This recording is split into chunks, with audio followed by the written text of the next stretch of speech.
Sejam bem-vindos a mais uma edição do Vamos Falar de MotoGP.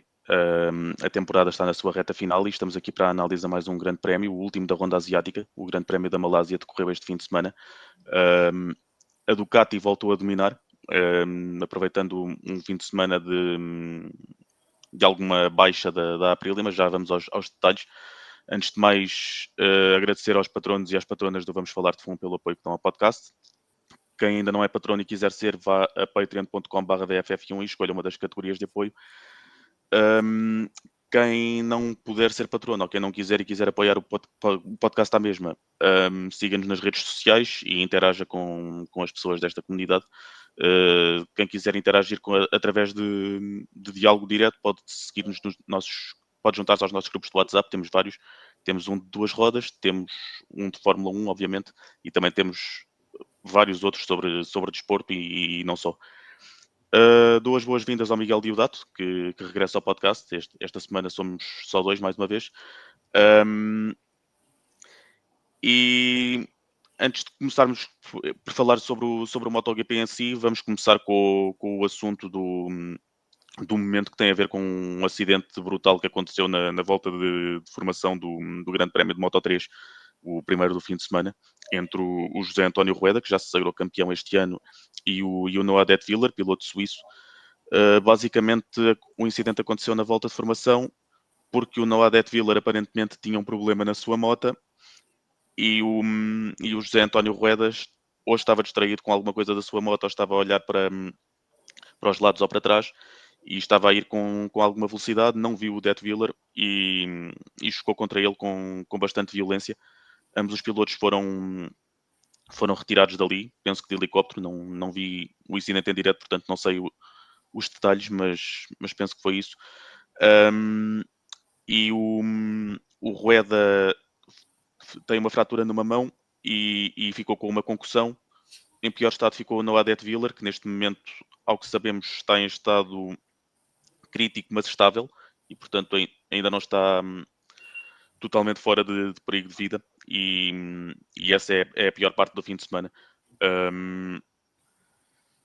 Miguel, tu também viste o incidente nas redes sociais como eu, penso que não viste em direto, mas em Sim, relação a este incidente, é algo que pode acontecer em categorias de motas, mas infelizmente pode ter aqui consequências bastante graves. sim, acho que antes de mais boa noite. Sim, deixa-nos a todos um pouco com o coração nas mãos. Sabemos que estamos no auge, ou seja, no limite do perigo, não é? Que são as 2 rodas e as 4 rodas também, obviamente, e as velocidades que eles a praticam. Ou seja, foi numa altura em que tudo aponta que a velocidade é mais baixa, que não é ritmo de corrida, que não é nada que ou seja, digamos que não é um ritmo perigoso e as coisas acabam por acontecer. Eu hoje penso o que é que. Porque depois de veres o incidente, ou seja, poderia haver ainda estragos bem maiores que aqueles que houve, sobretudo para o Rueda.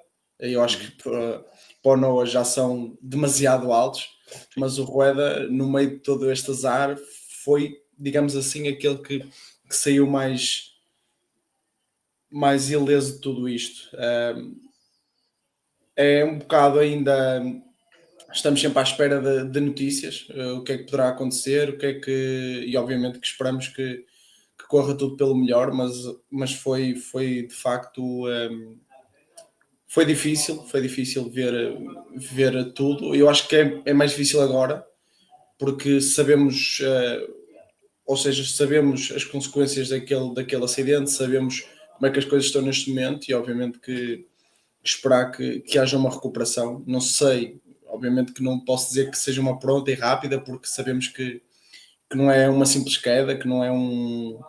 Estamos a falar de uma vida que neste momento está estável, mas crítico, ou seja, só por aí sabemos que é uma luta que não tem nada a ver com as lutas normais de alguns pilotos que têm, uma queda, é algo bem maior do que isso e agora vamos aguardar por notícias e que sejam as notícias que todos nós esperamos que sejam boas notícias.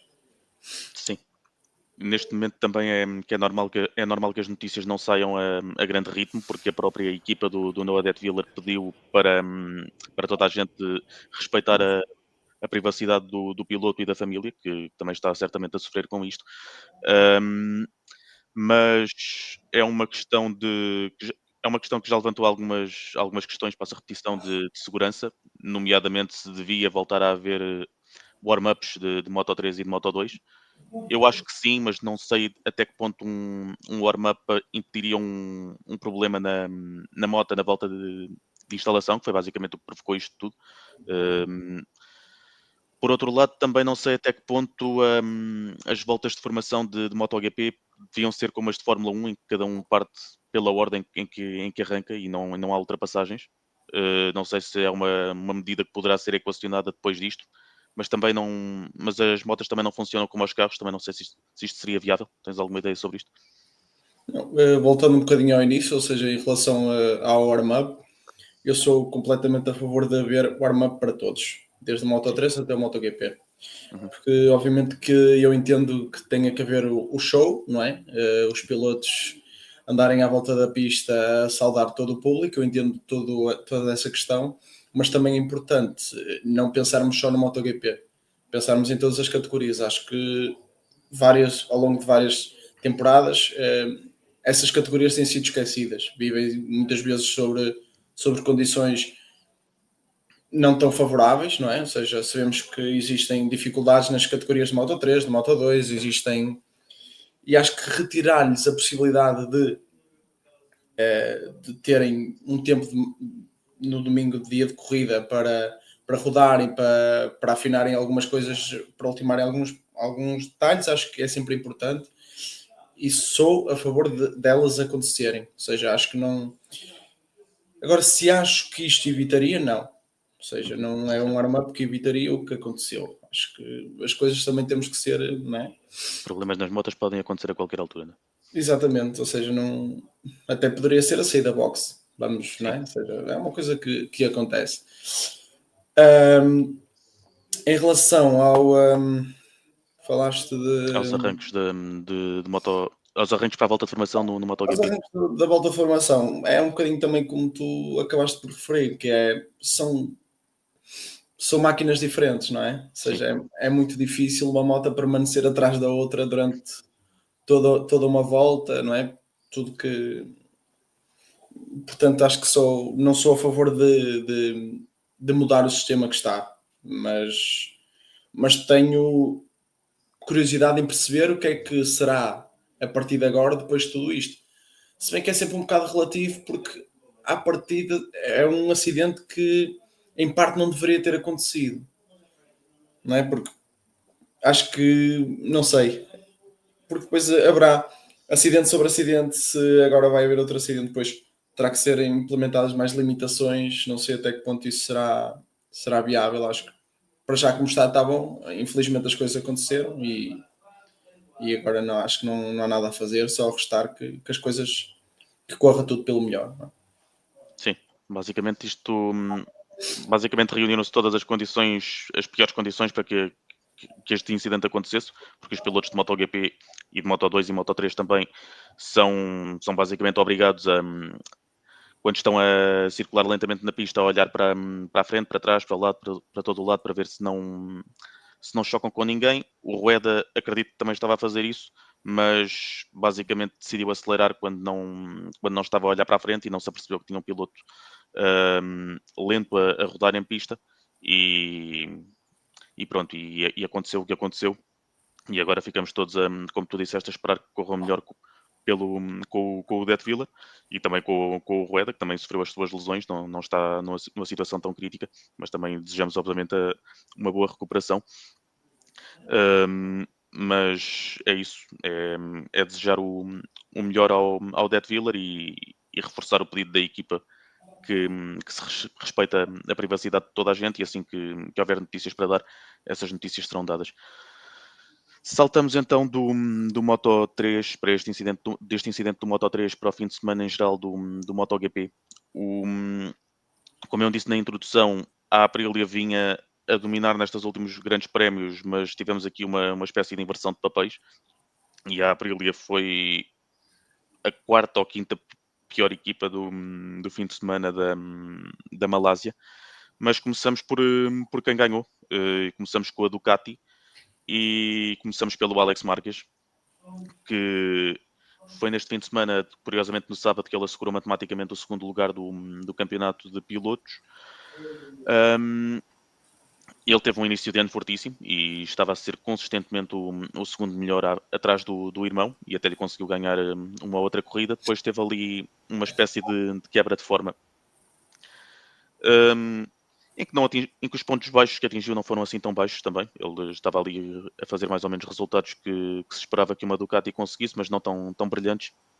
E agora chega a Sepang, que é uma pista que ele gosta, e, e domina ao domingo, porque antes disso estava o Pec Banhai a dominar. Um, e basicamente o Alex Marques disse que domingo, em comparação com sábado, não estava mais solto na moto porque já tinha o segundo lugar do campeonato garantido e isso permitiu-lhe atacar o Banhaia com mais vigor. E antes do Banhaia sofrer o furo, também já vamos falar sobre isso, o Alex já tinha a corrida controlada. Um, Miguel, no geral, consideras que o Alex Marques é um justo vice-campeão?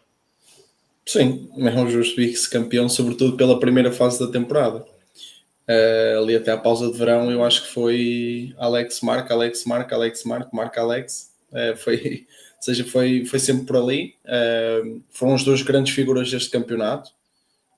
Claro que há uma terceira figura, mas pela parte negativa, não é? Porque é o metal de Peco Banhaia, não é? Porque Uhum. se esperava tanto. Mas as duas grandes figuras foram os irmãos Marcas.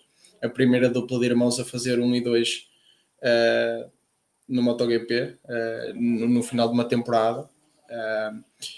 E acho que ele também teve, digamos que amelhou-me bastantes pontos no início e agora para o fim conseguiu gerir melhor um bocado, ou seja, quando tinha um mau fim de semana, quem vinha atrás dele também o tinha, ou então a folga era tanta que deu para chegar até aqui à Malásia e fechar o segundo lugar do campeonato, que acabaria por acontecer a qualquer momento, não é? Porque quem vem atrás nunca tem resultados, não tem tido resultados tão, tão fortes assim, tirando o Bezek nesta fase. Se bem que a Malásia foi uma exceção, mas até então o Bezek está em crescendo.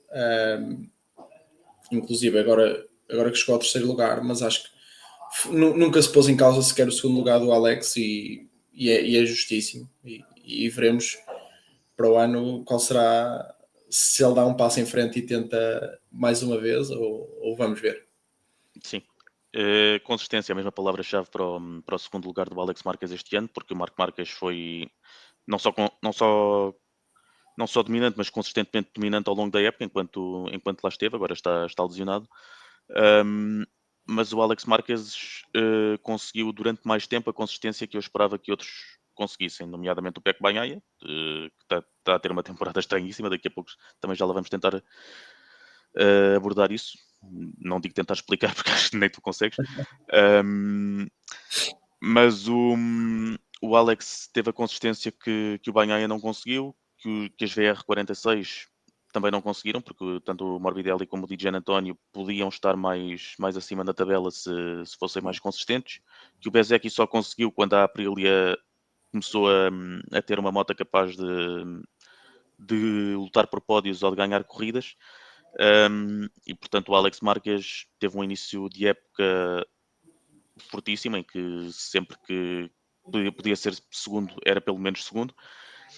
E, e agora a minha questão é saber como é que vai ser em 2026, porque, ou muito me engano, ou pelo menos o Bezeki poderá ser mais forte. Também não sei se a Aprilia vai começar o ano tão forte como está a acabar este, tirando aqui a Malásia.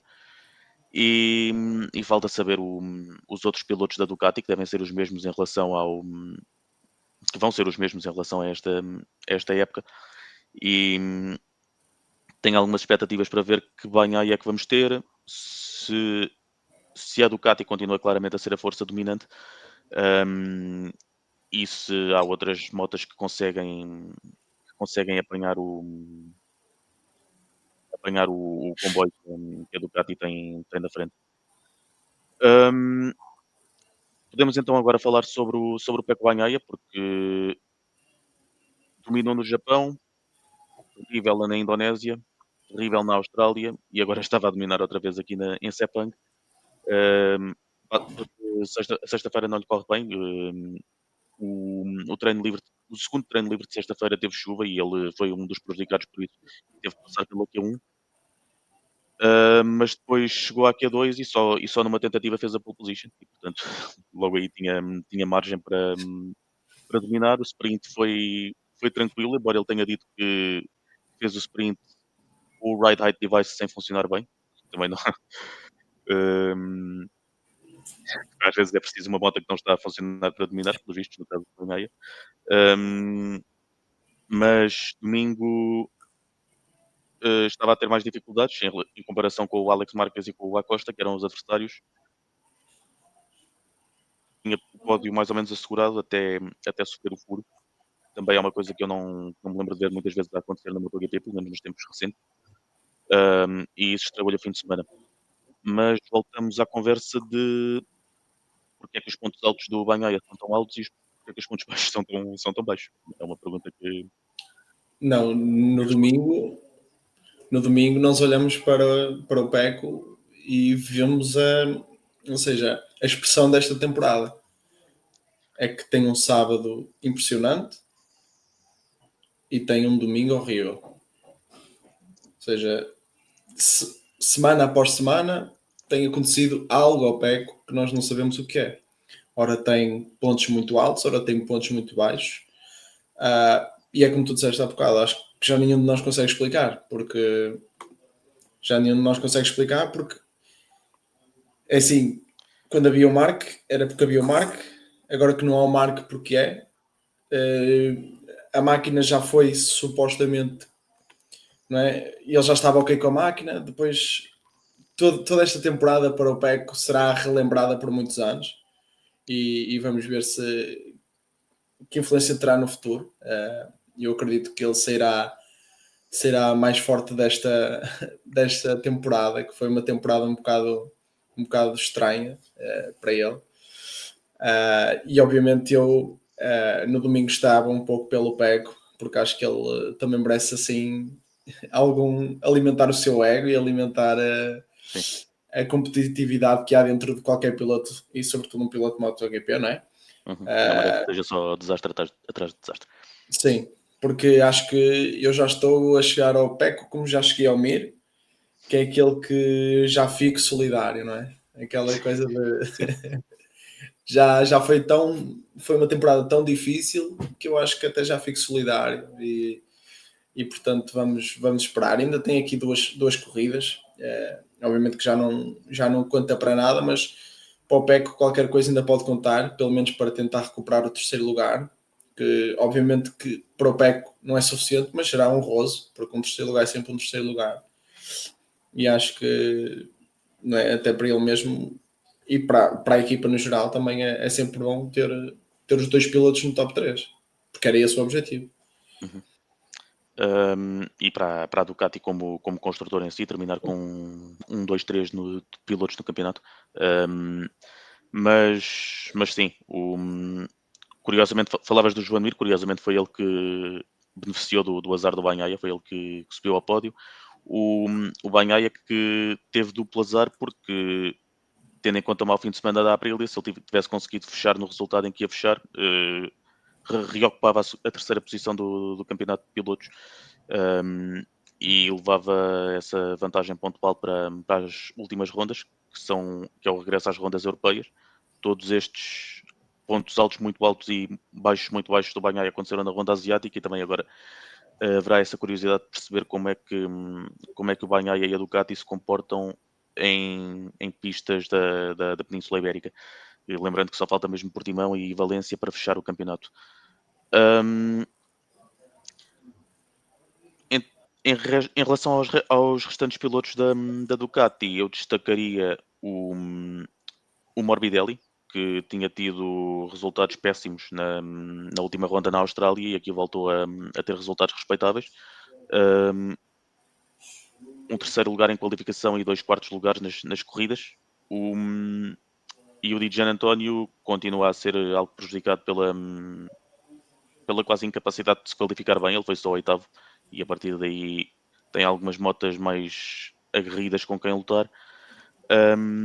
Quanto ao Fermín Aldeguer, estava aqui a olhar para o seu resultado. O Aldeguer caiu na corrida de domingo, de resto tinha sido sexto em qualificação e sétimo na corrida, e continua a sua época de rookie em que corre alguns riscos e tem algumas quedas que em épocas seguintes já não serão tão desculpáveis, mas sendo um rookie acho que se perdoa aqui alguma coisa, e Sim. ele no geral até está a fazer uma boa época. Só para Sendo, fecharmos aqui o capítulo do Ducati. sendo um rookie já com uma vitória, não é? Portanto, Sim, ele já venceu este ano. o Sobre estes caminho. pilotos? Não, acho que destaco o Morbidelli é sempre um piloto também de altos e baixos. É um piloto um bocado, ora faz grandes corridas, ora prejudica a corrida de alguém, ora prejudica-se ele mesmo. É aquele piloto que é muito difícil falar sobre, não é? Porque tem de tudo dentro de uma só, seja dentro de uma só máquina, ele tem de tudo. Obviamente que beneficiou de estar neste momento, neste ano, beneficia em grande parte de ter a marca, de ter a máquina da Ducati, de jogar em casa, não é? Porque joga na BR-46, que é a sua casa, e portanto acho que foi um bom fim de semana para ele. Vamos ver agora como é que termina estes dois. Quero destacar o Fermin, porque acho que já foi o rookie do ano, que não era difícil, obviamente, só tinha O Ogura e o Chantra. o Ogura e o Chantra. Na verdade só tinha o Ogura, porque Sim. o Chantra teve Não, de passagem. O Bezeki, vamos ver. Acho que vai ser uma boa luta agora até ao final, porque o Bezeki também vai querer o terceiro lugar. E em relação, voltando um bocadinho atrás ao Fermin, também, como não estive na semana passada, aproveito para dizer que estou um bocadinho triste, porque o Fermin conseguiu vencer uma corrida de MotoGP antes do Pedro Acosta. Sim, e o Raul Fernandes também. O Acosta já vai nessa série de... E o Raul Fernandes também, portanto há coisas que não são totalmente justas. Se bem que eu acho que o Pedro Acosta tem um mal que é... Pode ser um mal, pode ser um bem. É que ele procura tanto, que parece que não sabe esperar pelo aquele momento que... Ou seja, os inícios de corrida dele são sempre muito fortes, sempre a queimar pneu. Até... Sim. E depois os finais de corrida são andar para trás, tentar segurar posições, e portanto é dar-lhe tempo, paciência, que eu acho que ele vai conseguir. Mas é estranho que outros pilotos que eu considero menos talentosos já tenham conseguido, e o Pedro Acosta ainda está ali a tentar. Eu acho que é fazer um bocadinho como o Jorge Martin na temporada passada, ou seja, na temporada anterior forçou demasiado a barra e as coisas acabaram por não surgir. E acho que o Pedro Acosta está um pouco nesse erro, ou seja, forçar muito, querer muito. Ou seja, eu acho que a coisa vai acabar por sair. Ele na Gás, eu lembro-me que Portugal, ele fez uma corrida, ok, fez uma boa corrida, fez um pódio, ou seja, é um bocadinho isso. Ou seja, obviamente que ele tem aquela pressão mas eu acho que é ele fazer as suas corridas, gerir, saber quando, e as coisas acabam por acontecer. E eu acho que é isso que lhe falta, é essa capacidade de conseguir ler a corrida, não só pensar, eu tenho que ganhar. Ele tem que ganhar, obviamente, ele acabará por ganhar. Mas eu acho que ele tem que saber ler a corrida, gerir bem a corrida. Eu acho que é isso que falta ao Pedro Acosta. E é uma coisa que eu gostaria de que ele melhorasse, porque o talento está lá todo. É como eu digo, eu acho que tanto o Raul Fernandes como o Fermin não têm o talento do Pedro Acosta. Na minha opinião, obviamente, não tem. E acho que o Pedro Acosta, se ele conseguisse gerir essa parte, possivelmente já teria mais que uma vitória no MotoGP. Sim, se eu não me esqueci da estatística que li há 1 ou 2 semanas, o Acosta é apenas um de acho que 4 pilotos de tempo inteiro da categoria do atual MotoGP que ainda não venceram na categoria principal. Acho que era o Acosta, o Marini, o Ogura e o Chantra. Mas eu também tenho ideia que se o Acosta tivesse este ano, se este ano tivesse a KTM que teve no ano passado, já teria ganho alguma coisa, porque a KTM no ano passado estava melhor do que esteve este ano, a moto em si.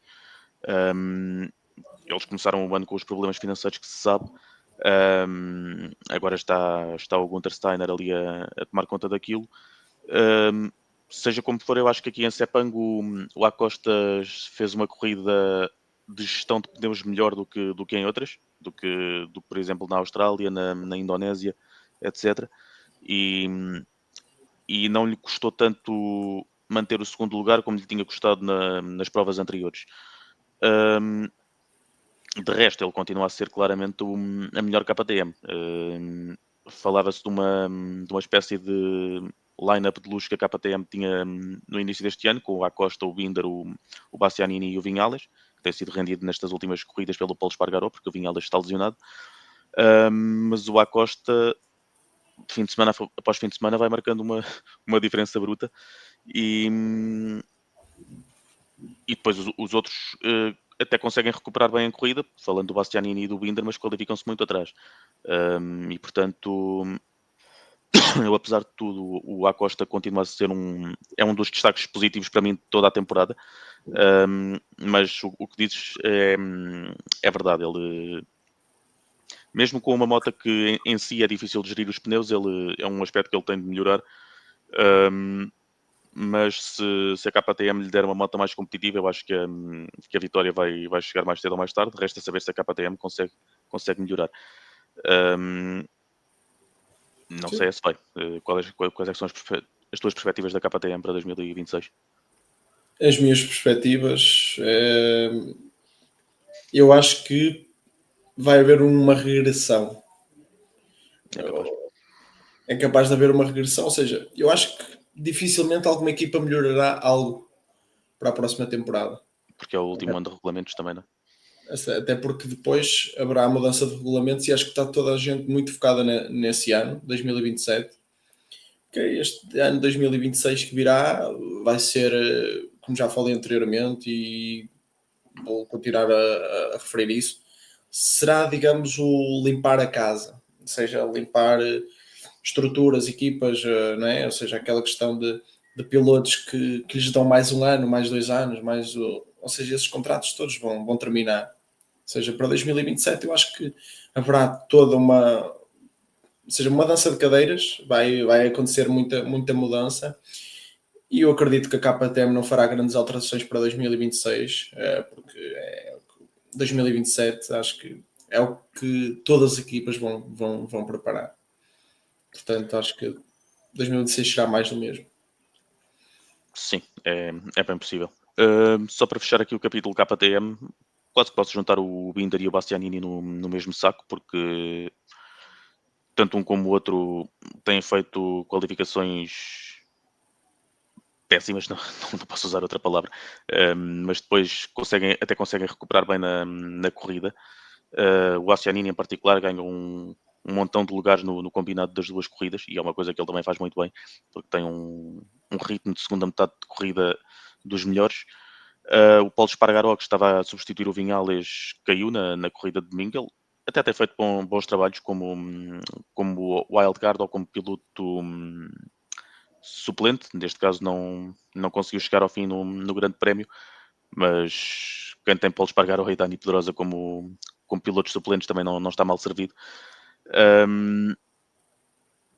Vamos ver se até quando é que dura a paciência da KTM com a falta de performance em qualificação do Binder e do Bastianini.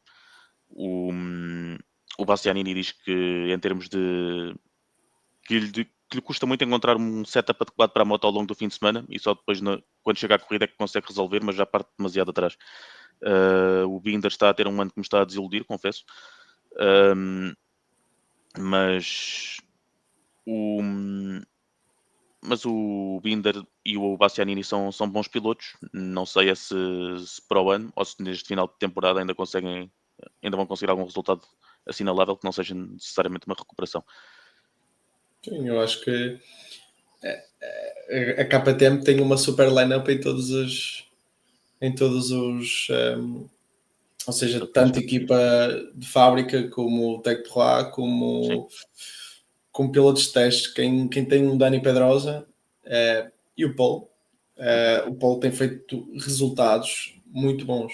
Portanto, uma semana o Paul está sentado a comentar uma corrida, na sim. semana a seguir está a pilotar uma KTM como se estivesse num dia normal. Quando vamos a ver, obviamente, uma equipa da Ducati tem o Michele Pirro como piloto de testes, obviamente que são não é? Uhum. Completamente o oposto. Ou seja, E se comparares com os outros construtores também, o Augusto Fernandes na Yamaha, o Savadori na Aprilia, certo? agora estou-me a esquecer de quem é que é o da Honda, É mas o Espargaró ou o Aleix. o Aleix Espargaró, assim. Que Sim, esse tem qualidade, mas esse tem também não, qualidade, sim, sim, sim. não lhe está a correr bem quando aparece como Sim, ou wildcard. seja, mas quando tens dois pilotos de testes dessa categoria, tens quatro pilotos de um bom nível, obviamente que poderias entregar uma máquina melhor. Obviamente que tu pensas o que é que seria se não fosse todas essas questões financeiras, todo este enredo, o que é que poderia ter acontecido. Mas é como também disseste anteriormente, ninguém chegou perto sequer do nível do Pedro Acosta. Sim, O Enea já o Enea está a fazer neste momento o que fazia na Ducati. Muitas vezes, ou seja, as segundas metades de corrida são muito boas. Só que numa Ducati qualificava bem, chegava lá na frente e muitas vezes aparecia e acabava por obter bons resultados. Neste momento, qualifica mal, começa muito atrás, recupera. Mas o que ele recupera não dá para ser sequer um resultado de, que reflita realmente a qualidade do piloto em si. Porque eu acho que o Enea é piloto para muito mais, então o Binder nem se fala, porque o Binder é uma aposta da KTM há muitos anos. sim. Digamos que é o E a sua piloto da última casa. renovação de contrato foi de 2 anos, precisamente por aquilo que ele estava a dar. Normalmente só Exatamente, ou renovas seja, por um. é o piloto da casa, digamos que é o que era até há bem pouco tempo a imagem da marca, até para ser um tal de Pedro Acosta. Mas este ano o Binder na temporada passada até tinha feito uma temporada, digamos que aceitável. E este ano teve uma temporada para mim muito aquém. Ou seja, quando tu andas à procura na grelha a ver em que posição está o Binder, já chegamos a esse ponto este ano. Ou seja, acho que foi um ano muito mau. Uhum. Eu diria que de todos eles, talvez o Brad Binder tenha sido aquele que mais me desiludiu, honestamente. É possível. Porque acho que era um piloto que eu apontava, honestamente, para o Maverick. Acharia que poderia ser o piloto mais em baixo da KTM no geral, pelo seu histórico, não como piloto, porque acho que também é um piloto de um nível muito alto, mas por as questões extra corridas, porque sabemos que é sempre um piloto que pode criar um problema ou outro e depois já não. Ou seja, que pode ser até um bocadinho conflituoso Uhum. e acabou por até ter resultados, conseguiu algum resultado ou outro assim de destaque, enquanto o Binder obviamente está à frente do Maverick no campeonato, mas ainda assim, ao nível que nos habituou e ao nível que nós acharíamos que o Brad Binder estaria este ano, acho que deixa muito, muito a desejar. Para Sim. 2026 veremos. Resta saber também se o Vinhales ainda faz mais alguma corrida esta temporada. Ele voltou agora a parar por causa de uma lesão no ombro que já o estava a incomodar anteriormente. Ainda pode fazer algum grande prémio, talvez os dois. Ele é um piloto espanhol, portanto o de Valência, se puder, acredito que fará alguma força para fazer. E Portimão também não é longe, portanto poderá fazer os dois. Um, mas sim, a KTM em si tem coisas para melhorar e os seus pilotos, sobretudo os três que não se chamam Pedro Acosta, têm algum trabalho a fazer para chegar ao nível do Acosta. podemos agora falar sobre a Honda, porque parece que este fim de semana era pelo menos o terceiro melhor construtor, e isso não se vê todos os fins de semana. O Joan Mir conseguiu um pódio no domingo, caiu no sábado e voltou a dizer que as quedas estão. Que é porque tem que compensar muito com a frente da moto, isso é uma coisa que pegaria se o Marini não tivesse só uma queda este ano, que é o colega de equipa dele. Um, mas sim, o Marini qualificou-se mais atrás e o Mir foi consistentemente rápido ao longo de todo o fim de semana, tirando a queda da sprint, e conseguiu o seu pódio quando o Bagnaia teve o seu furo. E isto mostra que o Joan Mir, quando consegue manter-se em cima da moto e quando a Honda tem ritmo para tal, é um piloto rápido. E ele é campeão do mundo em circunstâncias muito extraordinárias, mas já tem várias vitórias em corridas. E aqui conseguiu corresponder para a Honda com um bom resultado. Como é que viste o fim de semana do Mir? Não, acho que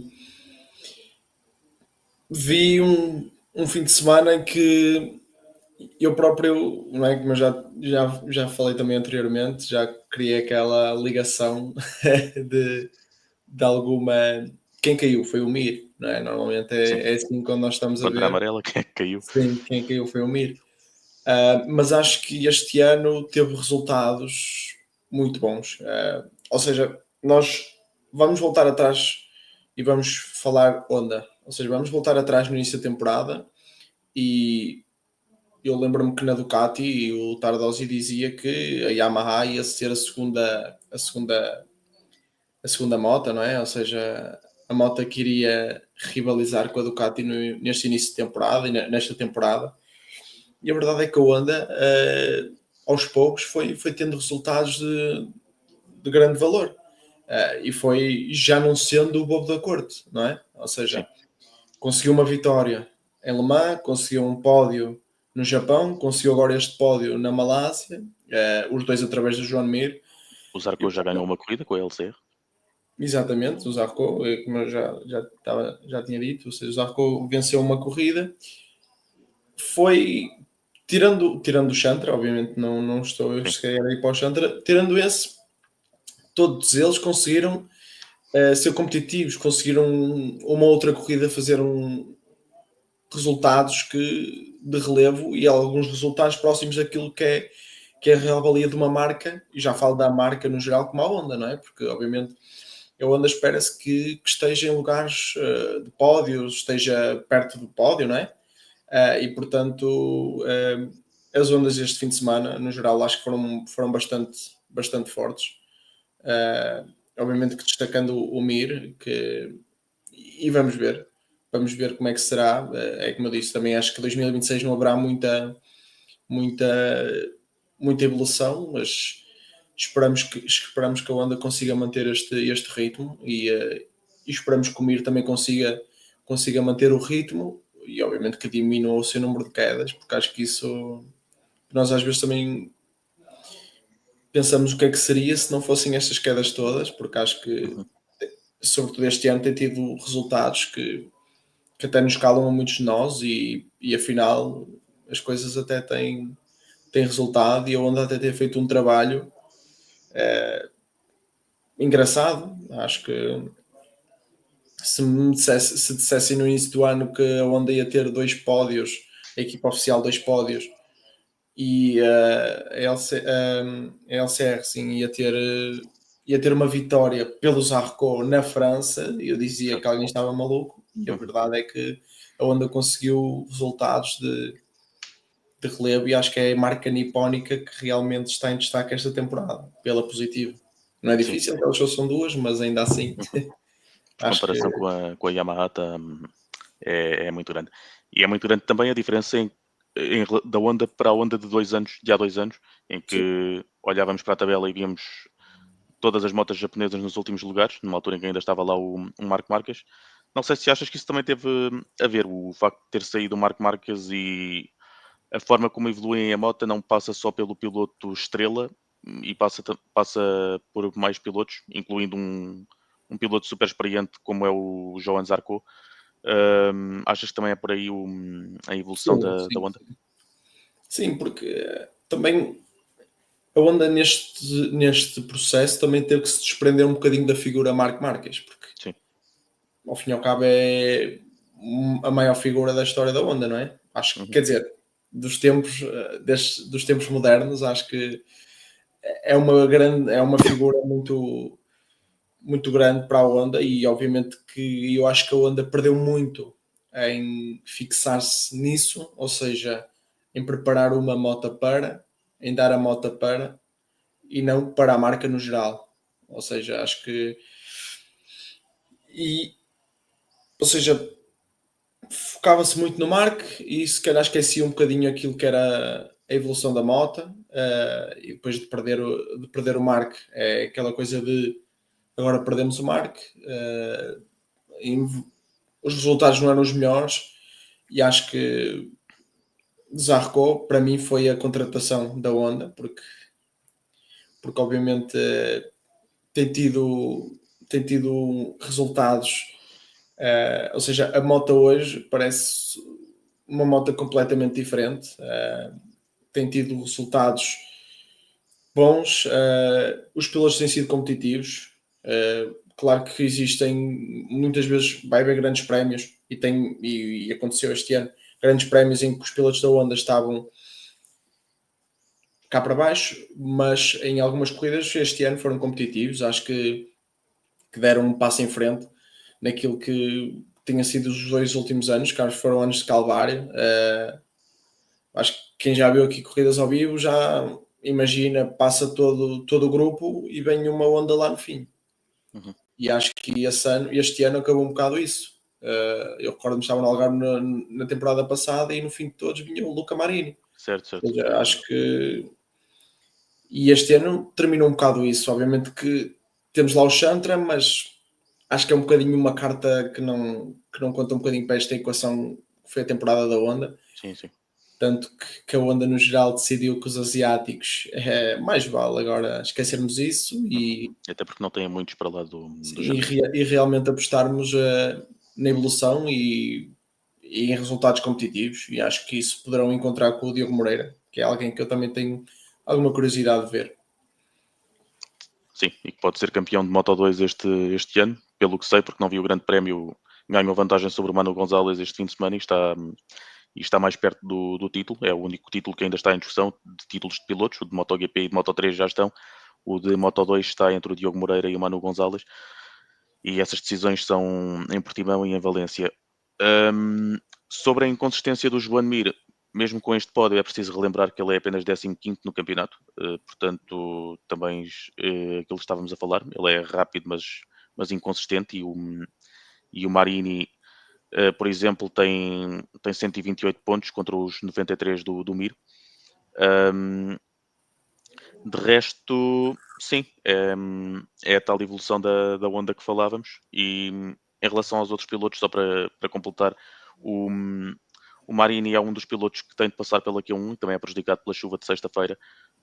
Um, e depois na Q1 ficou perto, mas teve o azar dos seus adversários serem o Bagnaia e o Aldeguer, que tinham mais ritmo e fizeram voltas melhores. E portanto, o Marini partiu de 13º e a partir daí já tem o grande já tem as corridas bastante comprometidas, mas ainda conseguiu fazer boas recuperações.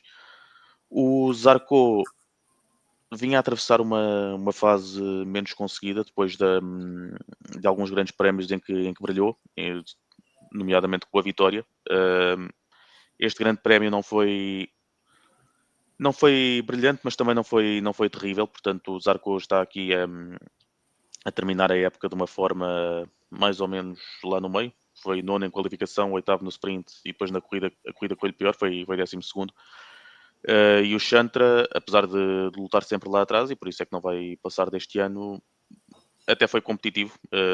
Acabou à frente do Savadori, era com ele que estava a travar uma luta e ainda deixou mais 3 ou 4 pilotos lá para trás, pilotos de testes.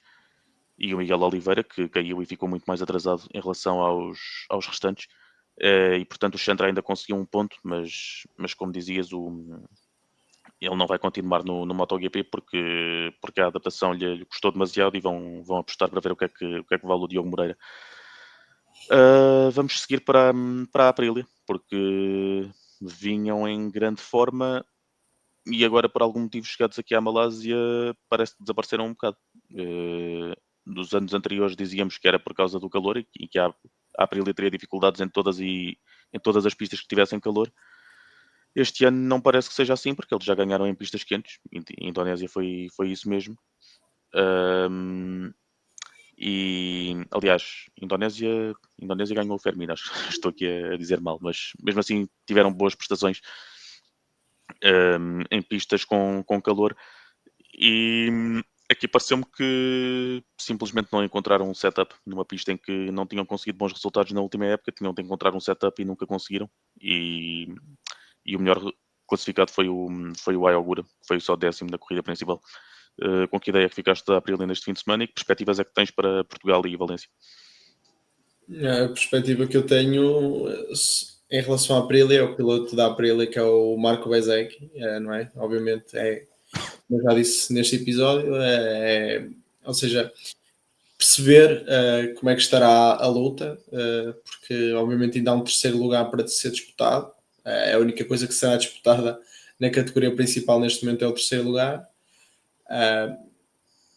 Perceber como é que isso será, como é que isso será jogado, até porque são dois pilotos que se conhecem bastante bem, que se dão bastante bem. Sim.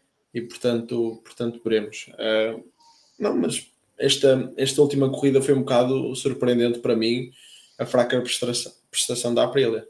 Como foi surpreendente a boa prestação deles até então, não é? Porque toda a gente sabia que a Aprilia chegava à Ásia e as coisas não corriam bem, ou tinham resultados muito aquém. Obviamente que estamos a falar da Aprilia na mesma, falando em Marco Bezzecchi, porque foi ele o grande obreiro dos grandes resultados da Aprilia deste ano.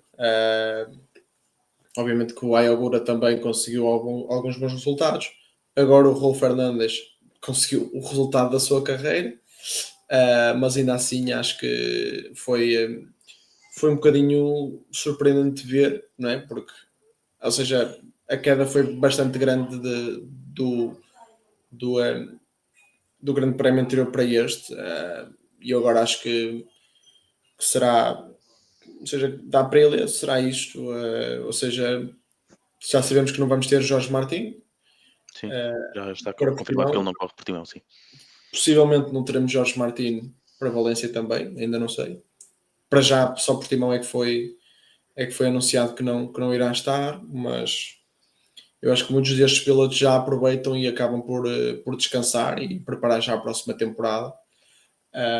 E acho que neste fim só mesmo o Bezzecchi fará resultados, porque precisa deles também para essa luta do terceiro lugar. Os outros acabam por terminar a temporada com um resultado. Ou seja, não tenho grandes expectativas de resultados bastante elevados, tirando o Bezzecchi, porque eu acho que será ele que fará o resultado com que a Aprilia se consiga orgulhar, e ele mesmo. E acho que é o único piloto que lutará por algo até o fim desta temporada. Sim, fica a expectativa para perceber o que é que o Bezzecchi, sobretudo, porque é a grande cartada da Aprilia para estas rondas, o que é que consegue fazer em Portimão e em Espanha. Daqui a pouco já vamos fazer uma espécie de antevisão ao que pode ser o Grande Prémio de Portugal.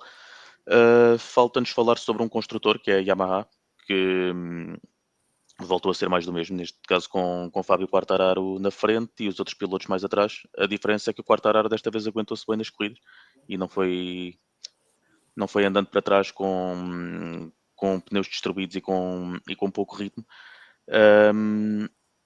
E conseguiu bons resultados nas corridas. Estava aqui a consultar o resultado do Quartararo.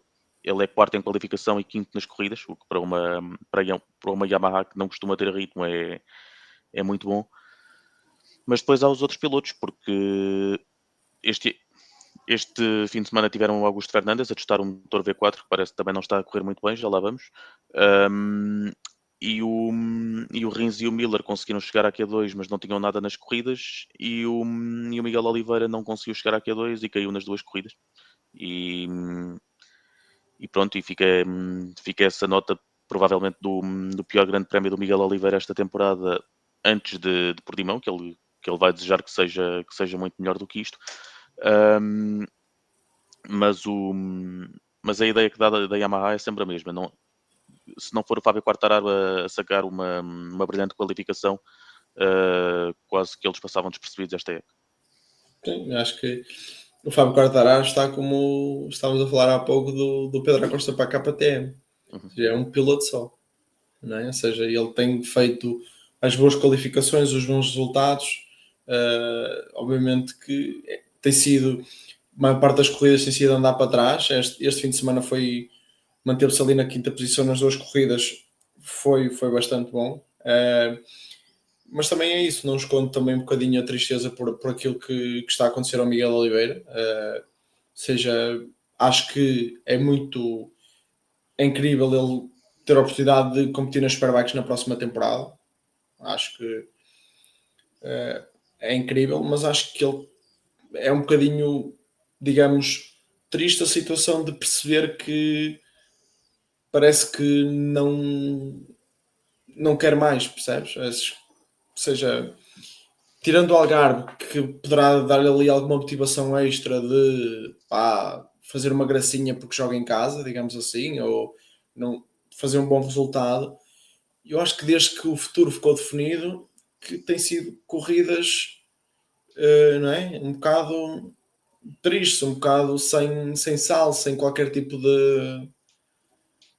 de tentar, não sei. Acho que foi é um bocado triste, não é? Andares ali à procura do nome do Miguel Oliveira e não o encontrares, porque acho que sabemos que havia muitos pilotos à frente dele que não têm a valia do Miguel e obviamente que eu entendo também que nesta fase ele já esteja numa fase de preparar a próxima temporada e até se calhar pensar na próxima temporada, mas enquanto cá está poderia ao menos poderia tentar conseguir fazer mais alguma gracinha até ao final, porque acho que era bonito e esperamos que seja Portugal a deixá-lo bem classificado. Não digo uma vitória, porque sei que isso é muito difícil. Eu diria muito difícil, não diria impossível, porque impossível não é, mas é muito difícil. Mas gostaria que conseguisse pelo menos um bom resultado e acredito nisso. Sim. O Miguel Oliveira nunca foi forte em qualificações, mas este ano está particularmente difícil. Ele só conseguiu chegar aqui a 2 uma vez esta época e já só faltam 2 para terminar a época. E a próxima ronda em Portimão, o ambiente que se vai gerar em Portimão é uma das grandes curiosidades que eu tenho, porque é a última corrida caseira do Miguel Oliveira antes de sair da classe do MotoGP. Depois não sei se volta ou não, mas no próximo ano vai para as Superbikes, para a BMW, e deverá estar um bom ambiente à volta do Miguel Oliveira. Vamos ver como é que a Yamaha vai apresentar-se em Portimão, como é que os pilotos que não se chamam Fábio Quartararo se vão qualificar e depois ver como é que correm as corridas. Sobre o motor V4, aquilo parece que não está a correr muito bem. O Augusto Fernandes, sempre que é wildcard, testa aquele motor e sempre que vai fazer aquele testa o V4, mas o feedback não parece ser muito positivo. E tendo em conta que a Yamaha é provavelmente o pior construtor da época no geral, é algo preocupante estar a testar uma coisa que parece não estar a funcionar, ou não? Sim. Eu não sei quem é que achou boa ideia estar a testar e as coisas não estarem a correr bem, não é? Porque não sei, acho que vamos ver se não será dinheiro deitado fora, Uhum. mas tem sido de facto um bocadinho decepcionante estes testes, este teste motor V4, acho que não sei, sinceramente não sei mesmo o que dizer sobre, mas tem sido, tem sido muito desapontante. Sim, parece que o feedback do Augusto Fernandes é que a moto não responde bem com pneus usados. O problema é que a época de 2026 já está aí à porta e não há muito tempo para resolver o problema. Eu acredito que o Augusto faça os testes de Valência, ou se não fizer, peça a alguém que não seja o Miguel Oliveira, porque ele não continua, que teste o V4. Um, mas são os tais sinais preocupantes da Yamaha, tendo em conta que todos os outros construtores ou estão bem agora ou mostram sinais de melhoria. A Yamaha, não, tirando os resultados do Fábio Quartararo, não parece mostrar essa evolução.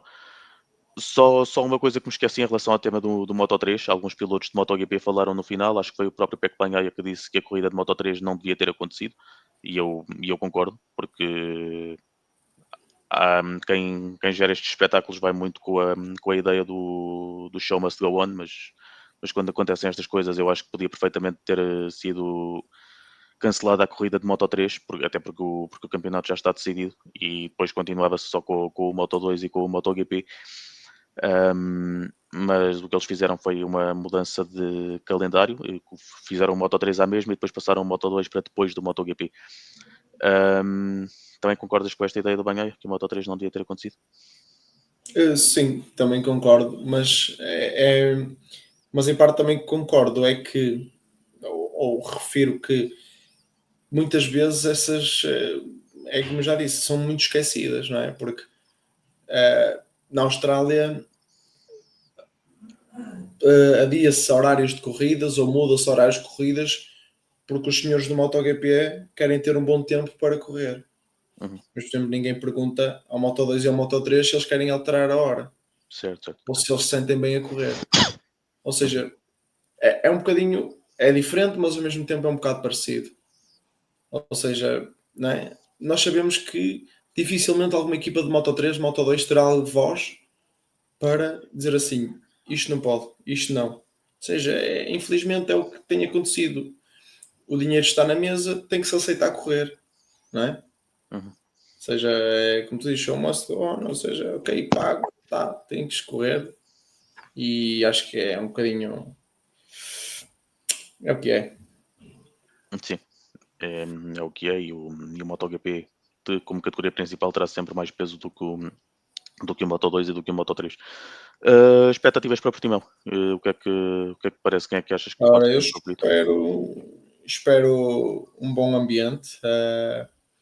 O Miguel Oliveira é um piloto muito sortudo, porque mesmo o Miguel nunca tendo tido sequer sido campeão do mundo, acho que tem um apoio de campeão do mundo, porque Sim, acho que quem já foi ele a há sempre Portimão pessoas ou para ir, ou quem já independentemente. viu alguma coisa sobre Portimão, mesmo os próprios pilotos do ano passado ficaram sobretudo impressionados, porque Portimão tem levado cada vez mais gente. Este ano não espero assim grande afluência, tendo em conta que o Miguel Oliveira para o ano já não estará e muita gente pode perder essa gana, digamos assim, de ir, mas acho que será um bom, um bom grande prémio. Obviamente, para alguns gestão, para outros ainda tentativa de terminar bem a temporada, e espero, já que não vou ver Moto3 campeão de Moto3 nem campeão de MotoGP, espero que o campeonato de Moto2 fique já decidido em Portimão, porque ao menos assim vejo alguma festa, e espero que seja uma boa temporada e que Portugal mostre que merece receber o MotoGP. Acho que isso é o mais importante. Muito bem, fica feito mais um episódio do Vamos Falar de MotoGP. Nós voltamos daqui a 2 semanas, esperemos que com 3 pessoas da próxima vez. E voltamos daqui a 2 semanas para analisar o Grande Prémio de Portugal, o penúltimo desta temporada de 2025. Até lá.